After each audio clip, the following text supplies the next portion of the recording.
ہماری دنیا بدل گئی ہے، ہماری زندگیاں بدل گئی ہیں۔ ہر وہ چیز جسے ہم جانتے تھے، ہر وہ چیز جس پر ہم بھروسہ کرتے تھے، لرز چکی ہے۔ ہماری ملازمتیں، تعلیم، معیشت، یہاں تک کہ سادہ انسانی میل ملاپ بھی کچھ بھی پہلے جیسا نہیں ہے۔ ہم نے کبھی نہیں سوچا تھا کہ ایسا ہو سکتا ہے۔ میں نے کبھی نہیں سوچا تھا کہ ایسا ہو سکتا ہے۔ ہم ان چیزوں پر اپنی امید اور بھروسہ رکھتے ہیں، اور جب یہ لے لی جاتی ہیں تو ہمارے پاس کیا بچتا ہے؟ ہمارے پاس خوف، مایوسی اور غیر یقینی کی صورتحال رہ جاتی ہے۔ لیکن اسے اس طرح کی صورتحال کی ضرورت نہیں ہے کہ اگر اس صورتحال کے دوران ہم امن، آرام اور امید پا سکیں، کیا اگر ہم غلط چیزوں پر بھروسہ کرتے رہے ہیں، کیا اگر کوئی ایسی چیز بھی ہے جو ٹھوس اور لا تبدیل ہے، جو آپ کو کبھی بھی مایوس نہیں ہونے دیتی، یہ کوئی چیز نہیں بلکہ ایک ہستی ہے۔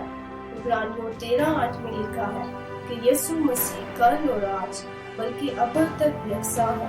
یسایہ 41:10 میں لکھا ہے، تو مت ڈر کیونکہ میں تیرے ساتھ ہوں، ہراساں نہ ہو کیونکہ میں تیرا خدا ہوں، میں تجھے زور بخشوں گا، میں یقیناً تیری مدد کروں گا، اور میں اپنی صداقت کے دہنے ہاتھ سے تجھے سنبھالوں گا۔ یہ اس کا وعدہ ہے۔ ہمارے پاس ایسا خدا ہے جو لا تبدیل ہے اور جس پر ہم بھروسہ کر سکتے ہیں۔ ہماری صورتحال اور ماحول ہمیشہ تبدیل ہوتا رہتا ہے، لیکن ہمارا خدا لا تبدیل ہے۔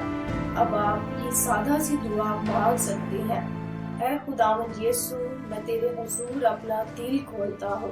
میں تجھے اپنے اطمینان اور آرام کے طور پر قبول کرتا ہوں۔ لا تبدیل ہونے کے لیے تیرا شکر ہو۔ میں تجھ پر بھروسہ کرنا چاہتا ہوں۔ میرے باطن میں آ کر مجھے اپنے آپ سے معمور کر دے۔ آمین۔ آپ اسی وقت خدا پر بھروسہ کر سکتے ہیں۔ وہ لا تبدیل اور قابل اعتماد ہے۔